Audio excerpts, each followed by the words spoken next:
Okay, class, good morning to all of you. So am I visible, am I audible, and can you see the slide? So you can answer in the chat box.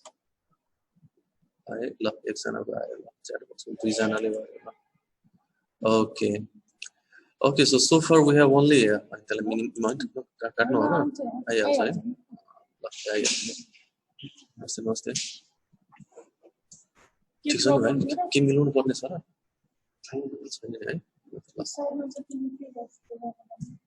good morning, Sony, good morning, Javed, Samim, Sandeep. Okay, so far we have 48 participants.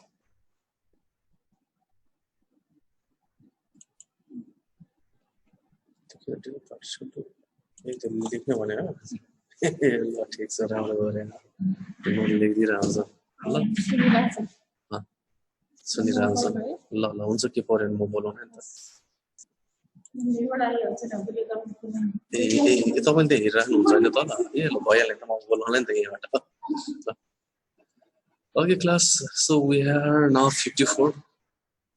Okay, what is this? Shall we wait for a few minutes more before we begin the class? So let us wait until we are around 70 people.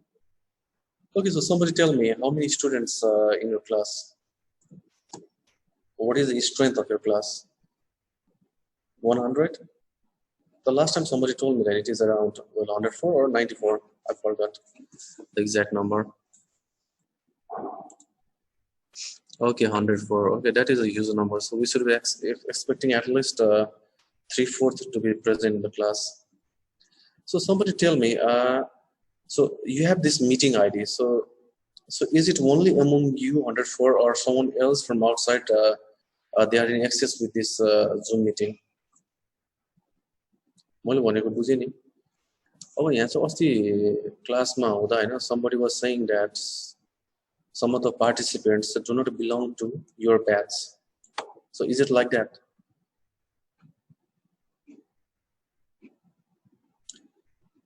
All right. Anyway, okay, that's right. Okay, still, that doesn't harm anyone. Okay, now we are 72, so let us begin the class for today. So, first we are going to talk about, okay, so in this year, first we'll talk about ear, and then we will talk about nose, throat, and like that. So we have already begun taking classes on ear. So we finished the anatomy of external ear, and also the middle ear was already taken care of. So today we are going to talk about the anatomy of the inner ear. All right. So by now you know that ear has three parts: the external ear, the middle ear, and the inner ear. Okay. So all of these parts, they are important. So look here in the diagram. Okay, let me make it big. In the slideshow format, okay, like this. Okay, ठीक है, चलो फिर ID what I does. Okay, this one there little we can do there, right? Okay, no problem. Okay, so this is the external ear, this is the middle ear, and this is the inner ear. Okay, so the tympanic membrane is regarded as the part of the middle ear. Okay, and this is the external auditory canal, and there is the pinna, and this is the middle ear. So it is likened to be a room with 6 walls. Okay, superior wall, inferior wall, lateral, medial, and anterior and posterior. Okay, and this, all of this is the temporal bone. So in the last class I had told you that temporal bone has 4 parts. Okay, the tympanic part, the squamous part is over here, this is the petrous part, and the mastoid part lies behind, and this looks like to be a stylic process. Sometimes it is regarded as the part of temporal bone. All right, so because you have already been taught about the middle ear, so I need to revise something before I go into the inner ear. All right, so the inner ear is a big part. It is not visible with otoscope even when there is perforation. All right, so there are these structures that you need to be aware about, and you need to know, just know where these structures lie. Okay, so what I mean to say is that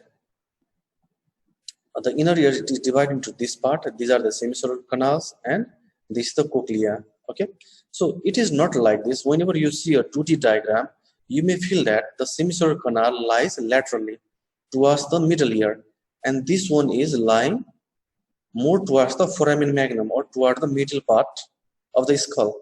But it is not like this. So this part is posteriorly and this part is laterally, and these coils of cochlea, they are in close relation with the promontory. So by now you should already have known about promontory. Okay, promontory lies somewhere here. So if there is a perforation in the tympanic membrane, and if you see through the otoscope, you see some sort of elevation here, so that is called the promontory. So this cochlea, the coils of cochlea, lie in direct continuation with the promontory. Okay, and there is this part. So this is the stapes bone, and this is the foot plate, and this is also directly connected. All right, and when you drill the mastoid during the mastoid operations, okay, something was operations on the mastoid was taken care of in the last class. Okay, so when we do mastectomy, okay, you have heard this word several times by now. So we expose the semicircular canals. So just imagine, so beginning from here, okay, it goes up to the here. Okay, so from the mastoid up to the promontory. Okay, this is how the inner ear is placed inside the temporal bone. Okay, and this tube is the Eustachian tube. Okay, so now let us go to the second slide. Okay, so in the next slides, again, we are going to discuss about the same things in detail. All right. Okay, that was the first. This is the second slide. Okay, anatomy of the ear. Okay, now try to look here. Okay, this is the skull, and there are the two internal ears. Okay, and look here how these are placed. All right. So this is the internal acoustic meatus. Okay, internal auditory canal. Just like there is ESC, external auditory canal, there is internal auditory canal. So in internal auditory canal, what you find are the nerves, the facial nerve and the vestibular nerve and the cochlear nerve. So this vestibular nerve and the cochlear nerve, they are together. So it is called the eighth nerve. Okay. And look at how these are placed. Okay. So this is the semicircular canal and the cochlea is here. Okay. So when I was a student, when I learned about the ear in my MBBS, in the beginning I used to think that so this part is more placed laterally and this part is placed more medially, but it is not like this. So this is how the different parts of the ear are placed in the temporal bone. Okay, the inner ear is present in the petrous part of the temporal bone. This petrous part is one of the thickest and the strongest part of the temporal bone. Inner ear or labyrinth is an important organ of hearing and balance. Okay, so what are the functions of inner ear? Hearing as well as balance. Okay, so vestibular, so that is that means the balancing, and cochlear, that means hearing. Okay, it is present between the inner ear, middle ear laterally, and the internal acoustic meatus medially. All right, so this is the internal acoustic meatus, and the middle ear lies over here. Okay, so just lateral to the cochlea. Okay, and in between lies the inner ear. Now, the inner ear is divided into two parts, the bony labyrinth and the membranous labyrinth. And again, the bony labyrinth has three parts, vestibule, semicircular canal, and the cochlea. Similarly, the membranous labyrinth has cochlear duct, utricle and saccule, semicircular duct, and endolymphatic sac and duct. Okay, so here you need to be knowing that inner ear is not as easy as the external ear. Okay, so by the end of this class, you may not be clear about the anatomy of the ear. Okay, you may need to revise for multiple times before you are aware about the anatomy. Okay, so you need to study it repeatedly, at least this middle ear, because it is somewhat difficult than the other portions. Okay, so Bony labyrinth and membrane labyrinth, this is how the inner is divided into. Okay. So now look here. So this is the same diagram that I showed in the first slide. This is the stellar process. Okay. And this all is the temporal bone. All right. The tympanic membrane is here. And this is the stapes bootflex. So what you get here is the vestibule. And this is the cochlea. Okay. So, and here inside the cochlea, there is cochlear duct, which is a part of membranous labyrinth. And from cochlea, you get the cochlear nerve. And look here. So this is the vestibular nerve. Okay. And the facial nerve, it is here. So all of these are passing through the internal acoustic meatus. Okay. Now these are the semicircular canals, and inside the semicircular canal there are semicircular ducts. Okay.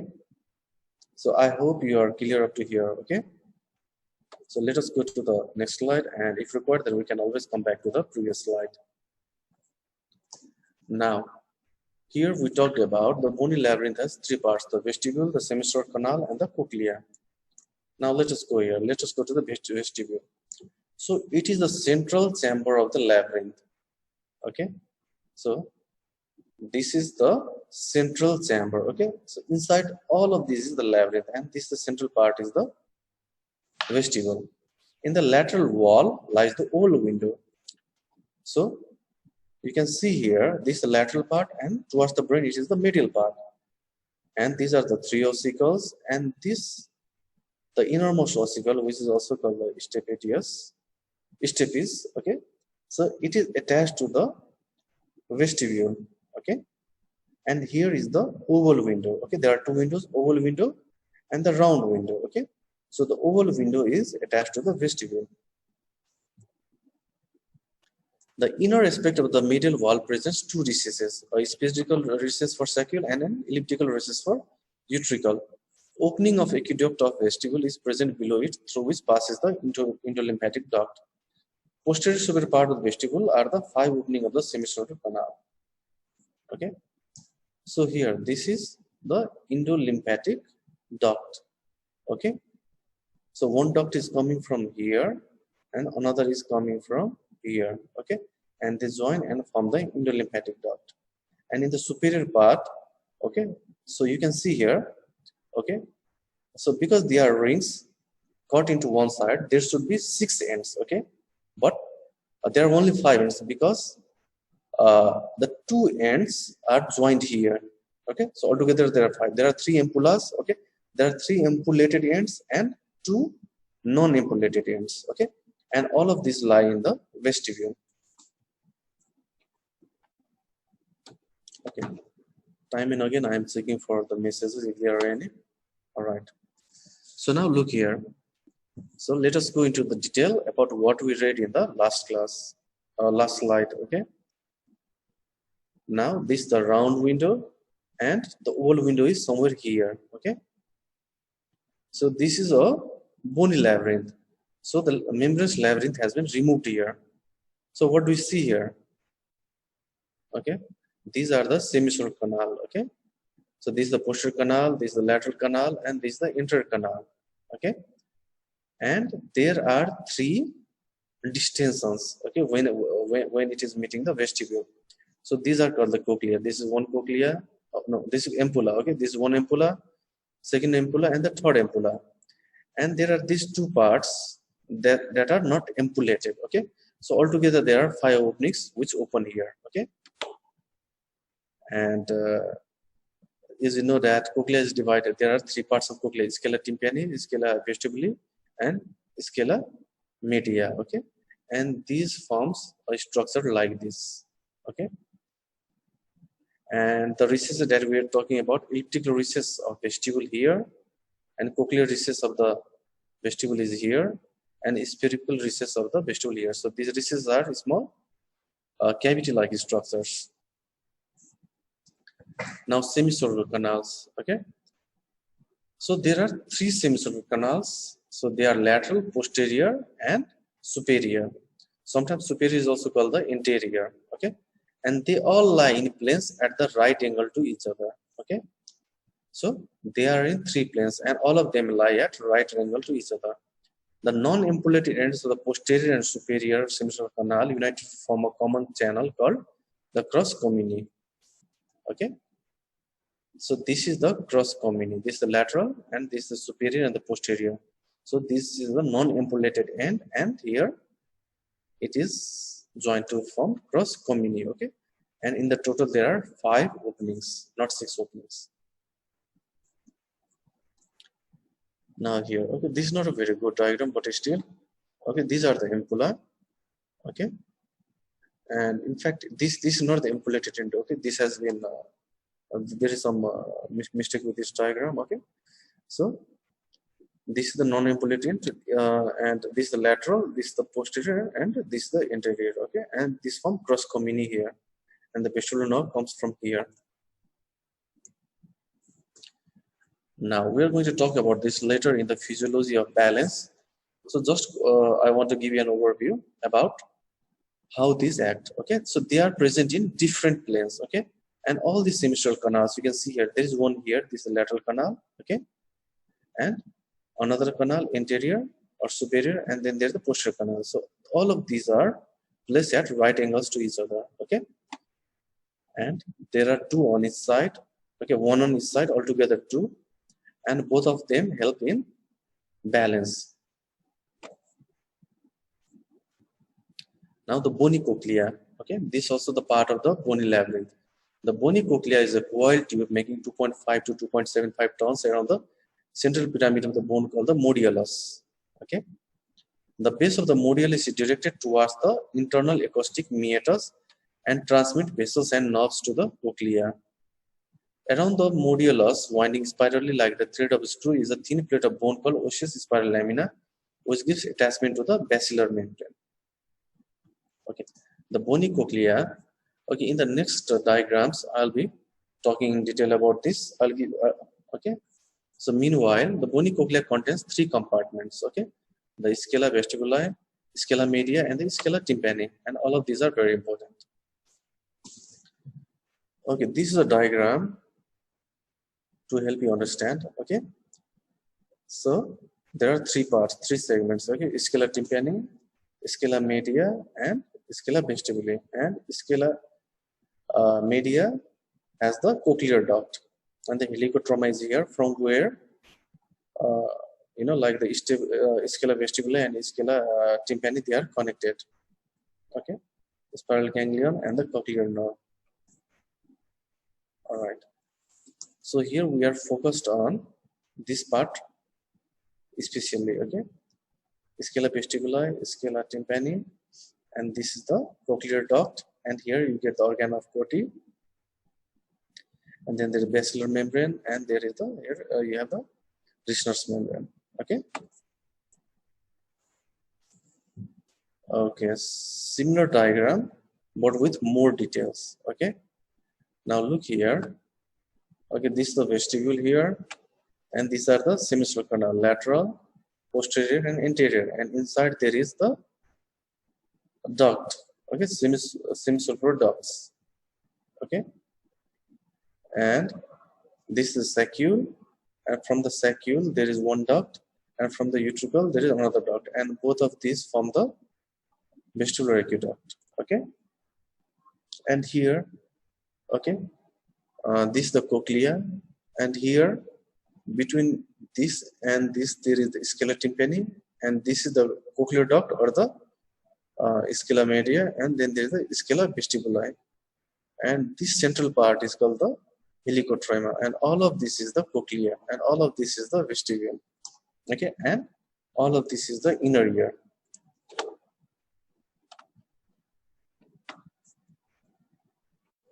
Okay, now let us go into detail about the cochlear duct.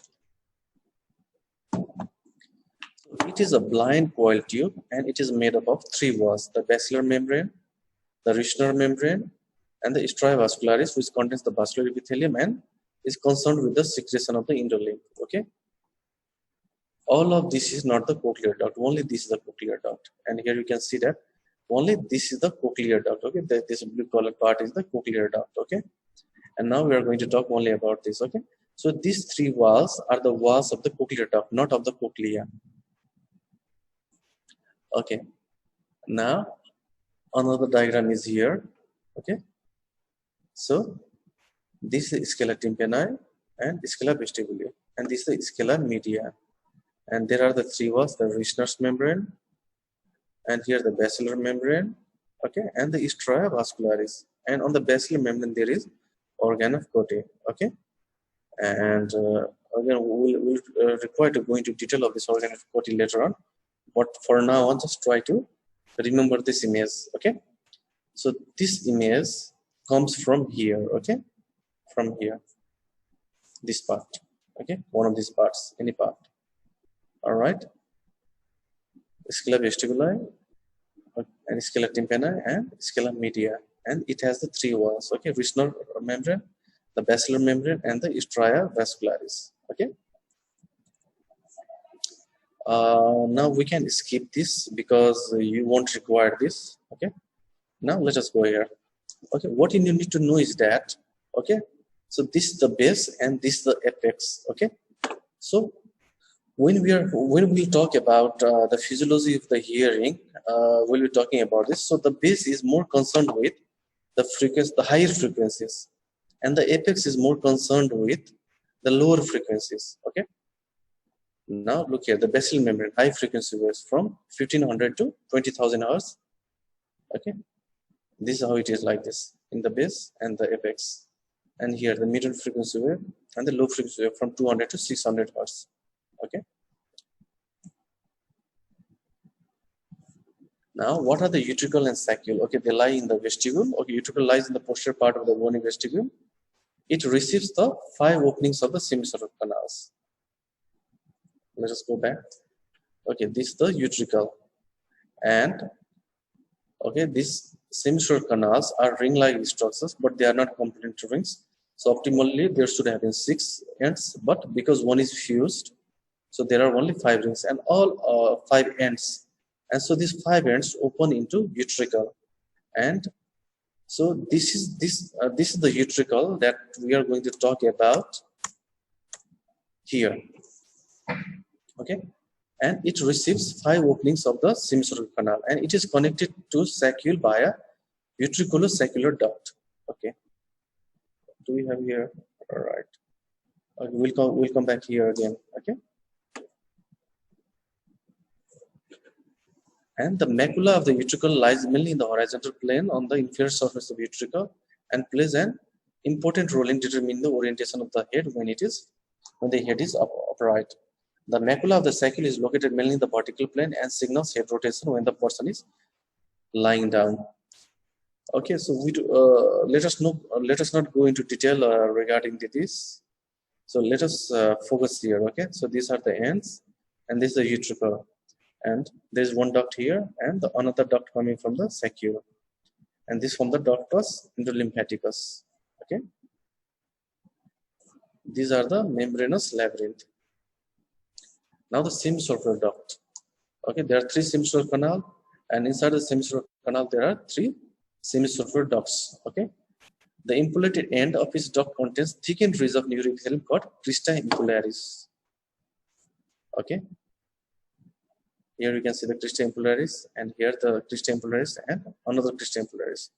Okay, only in the impulated or the dilated part of the semicircular canals.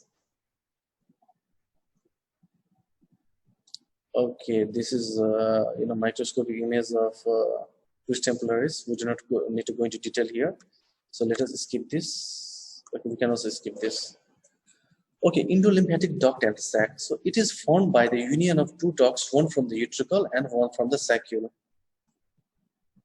Okay, it passes through the vestibular aqueduct, and the terminal part is dilated to form the endolymphatic sac. Okay.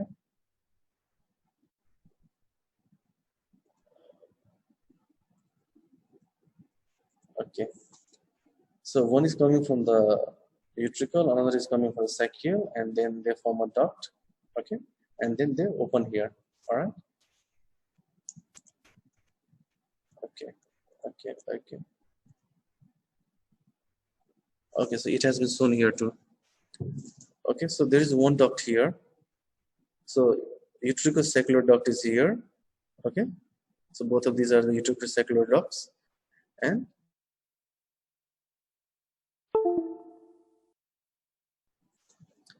Now the inner fluid and their circulation. Okay, so now you are aware that there are fluids in the cochlea and in the semicircular canals. So perilymph. So it fills the space between the bony and the membranous labyrinth. Okay, it resembles extracellular fluid and it is rich in sodium ions. It communicates with CSF through the aqueduct of cochlea, which opens into scala tympani. Now, two views regarding the formation of the perilymph. It is the filtrate of the blood serum and is formed by the capillaries of the spiral ligament, and it is a direct continuation of CSF and reaches the labyrinth via aqueduct of cochlea. Okay, we do not need to go into detail of this. Now, whenever there is perilymph, there should be endolymph. Okay, so it fills the entire membranous labyrinth and resembles intracellular fluid being rich in potassium ions. Okay, perilymph is between the membranous labyrinth and the bony labyrinth, and that is more like extracellular fluid. And this endolymph, it is only present inside the membranous labyrinth. It is rich in potassium ions and it resembles intracellular fluid. It is secreted by secretory cells of the stria vascularis of the cochlea and by the dark cells. Two views regarding its flow, longitudinal and radial. Okay, let us skip this because you won't require this. Okay, so something about organ of Cotti.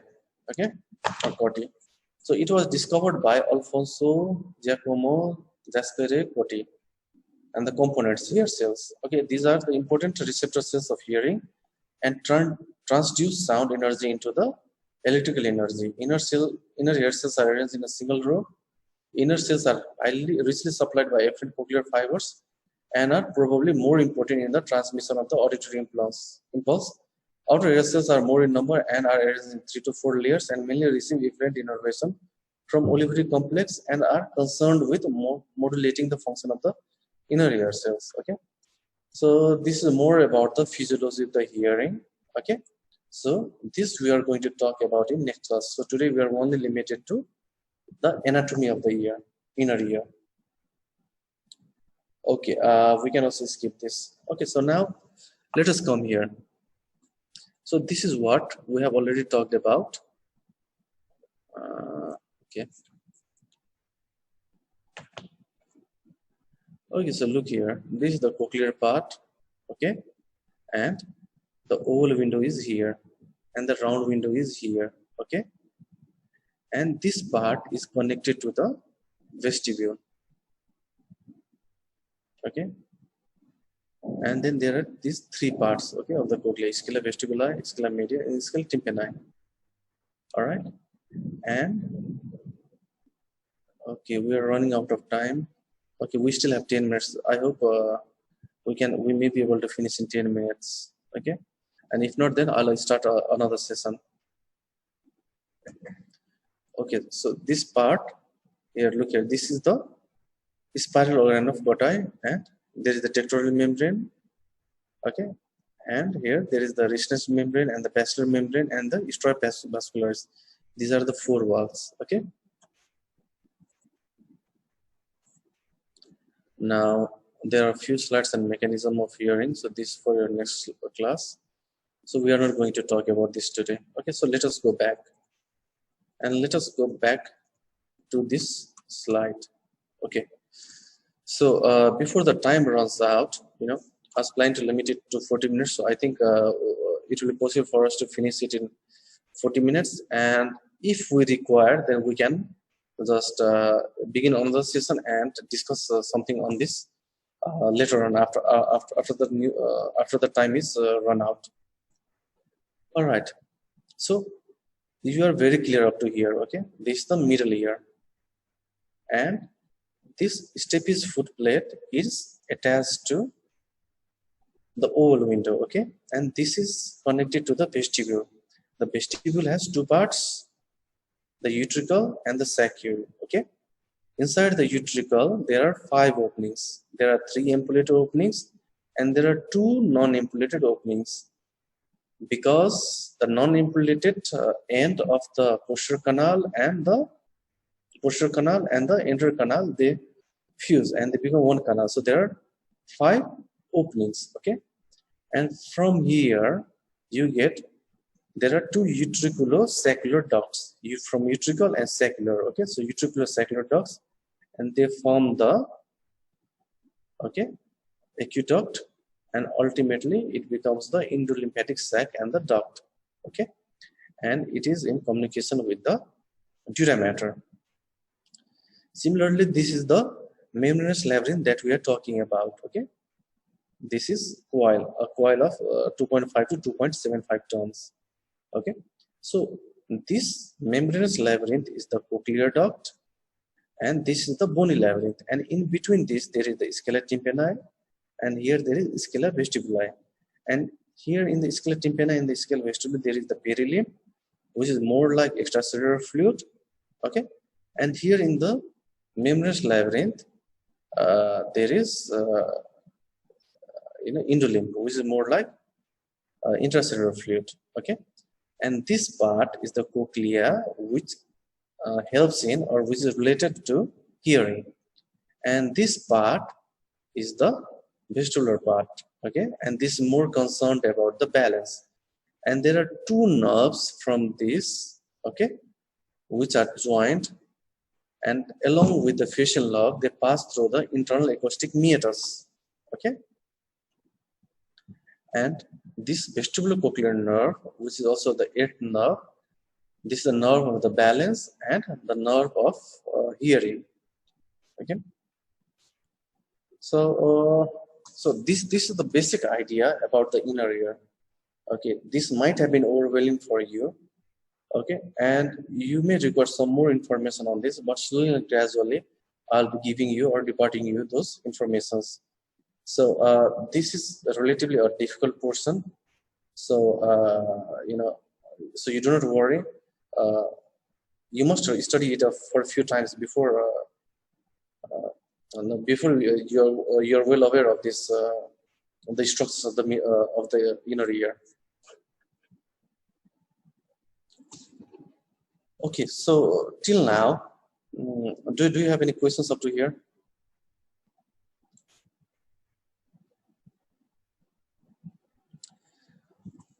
Okay, somebody has asked about the stapes foot plate.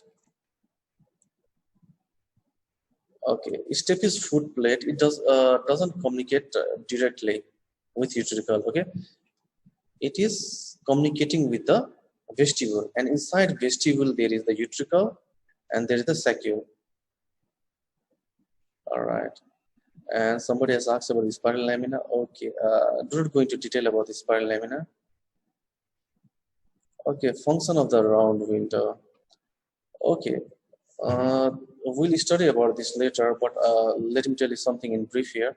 So whenever there is a conduction of the sound, the sound strikes here, the tympanic membrane and the ossicles, they are in motion, okay? And the transduction of the sound is here, and the stapes foot plate also moves, okay? The stapes foot plate moves, and because of that there is the movement of the fluids in the inner ear, and the movement of the fluids will cause the movement of the hair cells, and hence the sound is perceived. And because the pressure has been is applied here, so this is called this is also called the secondary tympanic membrane, okay? So it is a little difficult for you to how to explain the function of the round window, but this is just this is an opening, this is a shielded opening inside of which the action of the fluids, inner ear fluids, they take place, okay? Now the function of the endolymphatic sac and the duct, okay? We have a separate class for this, so we are not going to go into detail here. So this is a great concern for us in the Meniere's disease, okay? So, and this is very much related to dizziness, vertigo. So this is a homework for you, okay? You study for it out, and later on we'll take another class on this.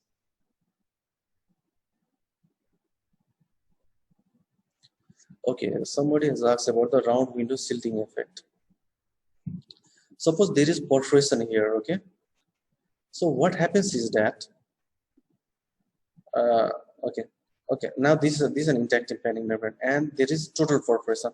So whenever the sound waves travel, the effect of the tympanic membrane is lost. Okay, the sound transmission mechanism is disrupted. So the sound waves, in a way, they strike this part and this part, and because it strikes this both parts, then there is a nullifying effect or the shielding effect. Okay, and hence because of that, there is loss of hearing. Okay, so one of the important role of one of the important aims of mediumoplasty, which means the repair of the tympanic membrane, is the shielding of the round window or the round round window protection. Okay, it is something like this. If there is no tympanic, tympanic membrane is connected to the ossicles, and then ossicles is connected to the vestibule. But if there is no tympanic membrane, so this mechanism is lost. The sound will travel directly to all of these parts. All right.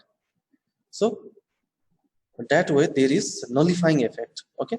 So when tympanic membrane is put on, in case of perforation, it will protect the round window, and hence the hearing will improve. Okay. Okay, let us go here.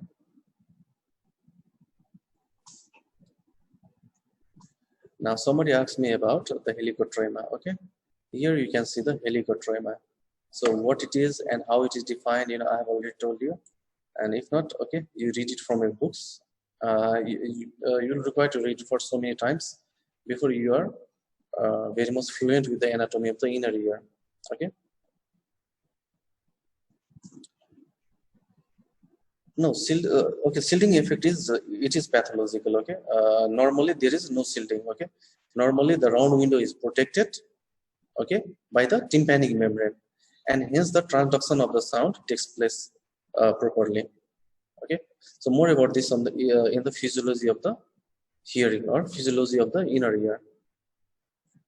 Okay, so I think we are nearing to the end of the 40 minutes. So do you have any more questions, or do you want to ask anything, or do you want me to focus on any particular slide? ठिकै छ आज गर्नु नपर्ला extra हैन है ठिकै छ है तिमीहरूलाई अब यो भनेको अलिकति खास अलिकति डीप टपिक हो त्यही भएर धेरै नपढाउन खोजेको हैन जति छ हैन it is more than enough for you